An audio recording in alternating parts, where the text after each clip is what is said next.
මචං කොන්ද ලුක් එකක් දෙනවා. මං ඒකේ හොඳට අඳුරනවා බං. අර එහා පැත්තෙන් ඉන්නේ බලින්නේ නේ එක.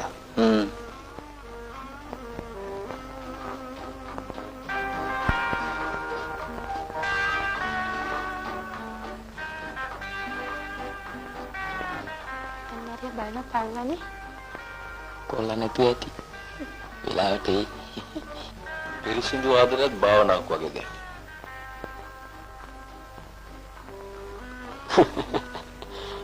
කමල්ලි කතාව හරි. අද රටේ ලෝකේ තියෙන ලෙඩ රෝග වල හැටියට ආදරේ භාවනාවේ වෙනසක් නැතුව දෙන්නේ. නෑ මං අහන්නේ ආදරේ භාවනාවක් වගේ නම් ආවල් ඒකට දැසි ගෑනෙක් දැනගන්න. අනුගමනය චෛත්‍ය භාවනා කරන්න. නෑ. කමල්ලි කතාව හරි. ආදරේ භාවනාවේ වෙනසක් නෑ. අර පේන්නේ නැද්ද? ඒ භාවනාව හොඳයි. තමයි රුපම විතරක්. එන්නයිදියා බලාගෙන මේ භාවනාව දැම්මොත් මාලිගාව අද අඳුරුයි ස්වාමිනී.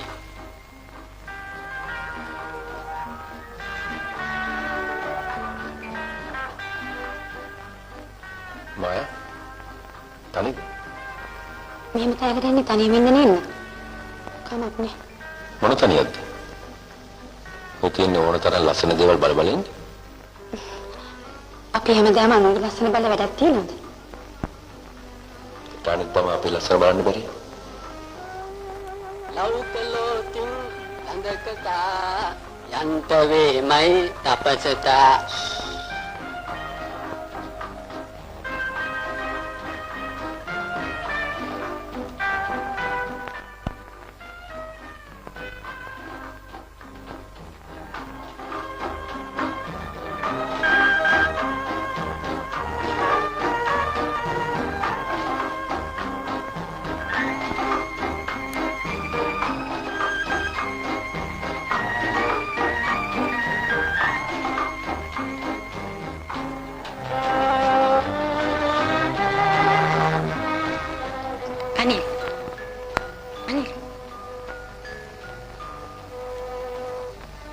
ආය හම්බෙයි කියලා හිතුවේ නෑනේ.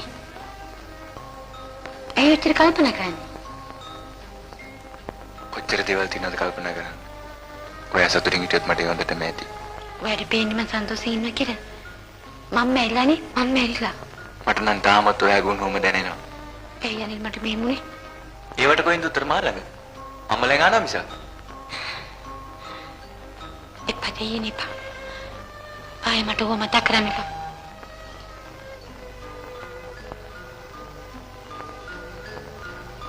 මං දැන් ආදරේ ඉංගා කරනවා.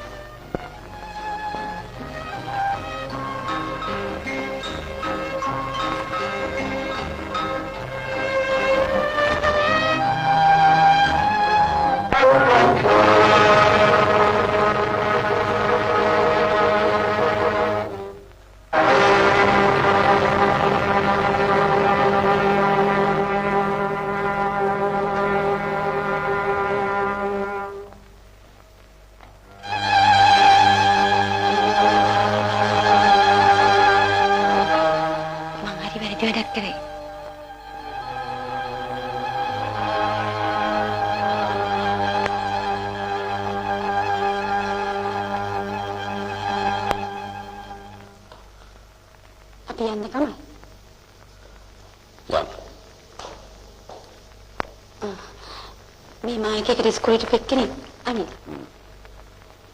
හලෝ.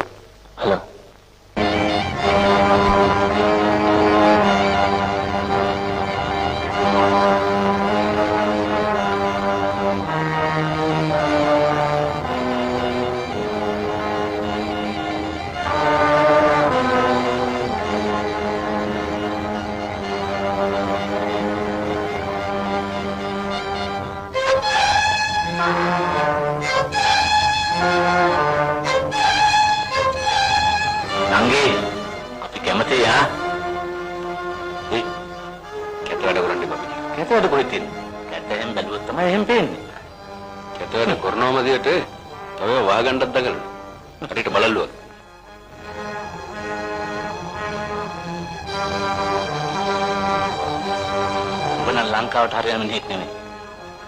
ඇයි? උඹට කවදාවත් ගෑණියක් ගන්න හම්බෙන්නේ. උන් දෙනකොට අපි කන්න ඕනේ. උඹට කන්න හම්බෙලා ටික කල් යනකොට.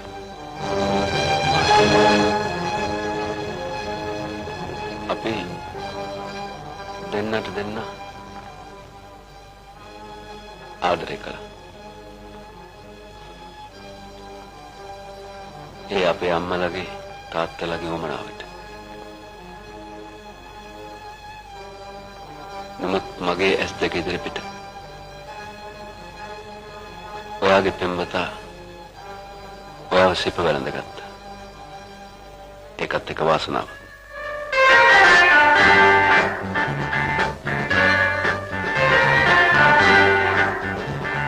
අලුත් ග්‍රහලෝකයක් වගේ තාත් වෙන්නේ මෙහාට. මේ මිස්ටර් ධනපාල ඉන්නේ කොහෙද කියලා කියන්න පුළුවන්? මිස්ටර් ධනපාල? තමස කවුද? තමගේ හොඳ යාළුවෙක්. යාළුවා මේ? යාළුවෝ જાති දෙකයි. මොන වැඩේ කළත් টොප් මාරයි කියන යාළුවෝ ඉන්නව නේද? ඒගොල්ලෝ නියාලු. very danger. very danger. යාළුවගේ වැරදි පෙන්වලා දීලා යාළුවා නියම මගහරින්නේ නියම යාළුවා. බලමු.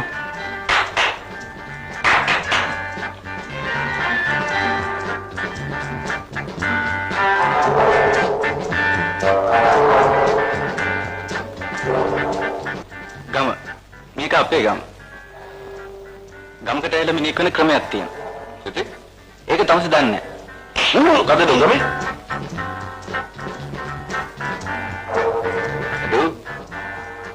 මේක ලංකාව ආ? මේකේ උතුරත් එකයි දකුණත් එකයි මැදත් එකයි කොතනත් එකයි මට ඇහුණද? මම තමයි බාය.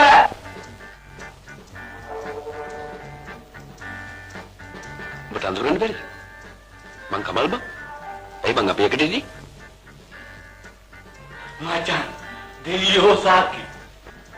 උඹ හරියට වෙනස් වෙලා. බත් මාත් ලෝකෙත් හැමදාම වෙනස් වෙනවා මචං. ඒ වුණත් අපි දැක්කම මං අඳුර ගන්නවා. උදේ හවස මුණ ගැහුණා. ඒ කාට කාන්දුරන්ති ලෝකේ වරෙන් මචං මගේ මඩුව පෙන්නන්න.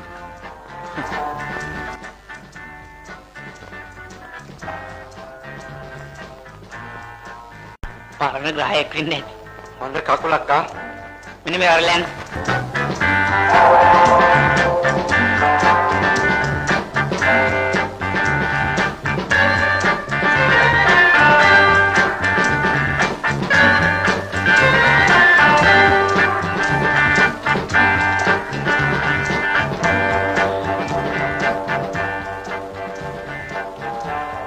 මේ පාතාල ලෝකෙකනේ බං. ඔබට මොකද උනේ? යක්කුන්ගේ ඈත් වුණා. යක්කුන්ගේ?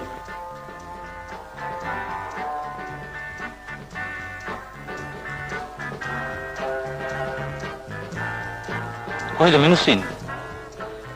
ඊයන එකාගේ කකුලෙන් හදන යක්ෂ විමානේ. මම පුංචි මඩුවක් හදුවා මචං. මිනිස්සුන්ට විතරක් ඉන්න. මට තරියන්නේ මේ ජීවිතේ තමයි දන්නේ. ඔබටයි මටයි විතරක් නෙමෙයි. අපි කාටවත් හරියන්නේ මේ වගේ ජීවිතයක් තමයි කමක්.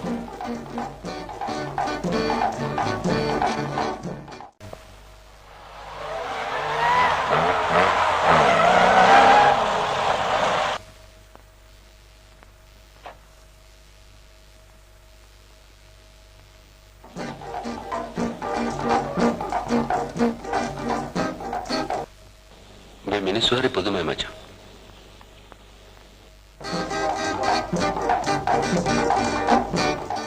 උන් නැත්තම් මන් නෑ කමල්. ඒකයි මට උන් මිනිස්සු වගේ පේන්නේ.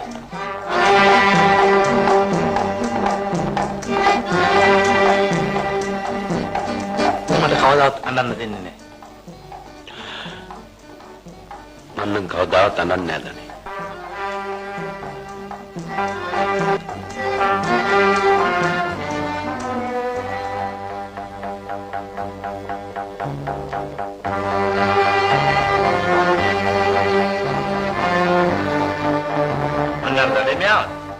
මොකද?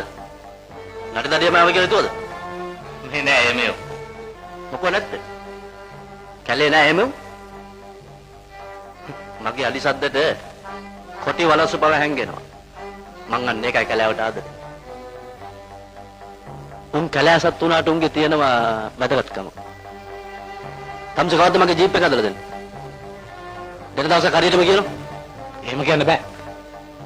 ඒක බර කරත්තයක්. බර කරත්තයක් නේ. අපටත් ඉන්න සර් ගොනෙක් පරම්පරාව ඉතුරු වෙච්ච.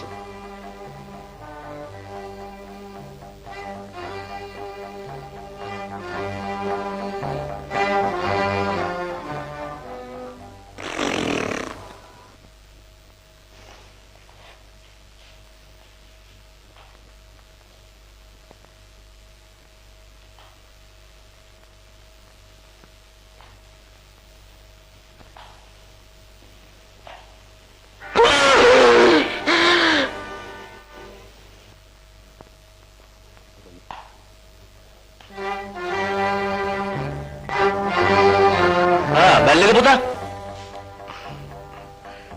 උඹ ආවද? බල්ලා. බරේ.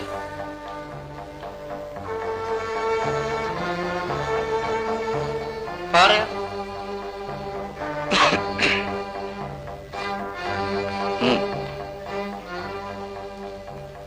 දැන් ගම තොපේ නේ. අනේ හාමුව ගණන් ගන්න එපා. ගණන්?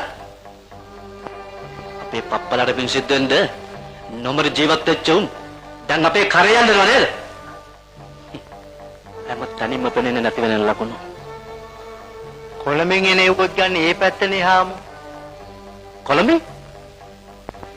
ඔව් අර හිටිය කොණ්ඩේවා බාගෙන. මට උන් ඔක්කොම මෙහෙම කරනකොට මිටින් ගතා කිවලු. ඒත් මම කාංචනා මම කැමති කරගන්නකන් සිල් ගන්නවා. ඇයි හාමු කාංචනා නෝන අකමැති? ඒක දන්නේ යා විතරයි බං. මගේ කාමරයේ සුදු වැතිරිලා දාපු නැඳ. අවුරුදු ගානක් තිස්සේ කාංචනලකම් බලා ඉන්නවා.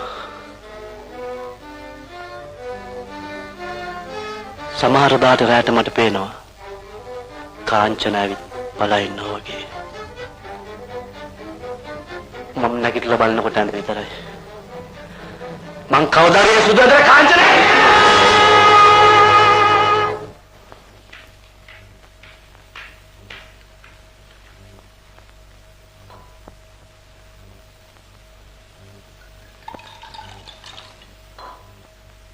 ගාන ඩ්‍රින්ක් එකක්.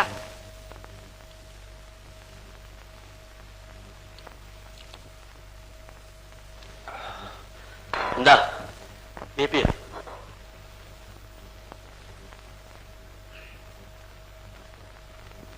ගෑන් වහින්සක විත්‍ය ඇත්ත. කියන එක කරකවල නට්ටක ඉස්සරහට ගන්න ඕනේ ඈ. අර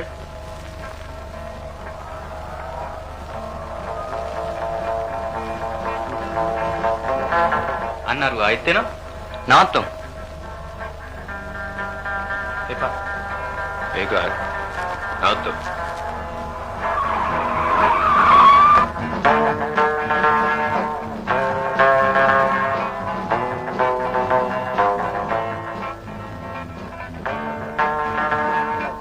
සමාවෙන්න අපිට වැරදීමක් උනේ. බොහොම අපොරි වැරදීම නා. කිසිම වැරදිමක් නැහැ. අපිට ලිෆ්ට් එකක් ඕනේ ආ. නෑ. ගියර් දිනේ ඔකෝ දාගන්න එක සර්. යන්න ඉස්සරහට.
කිව්. තරහද? නෑ යාළුයි.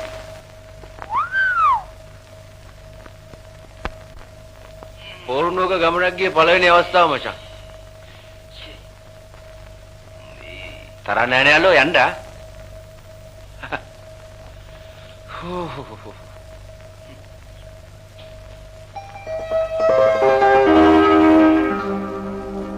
කවුද මචංගේ?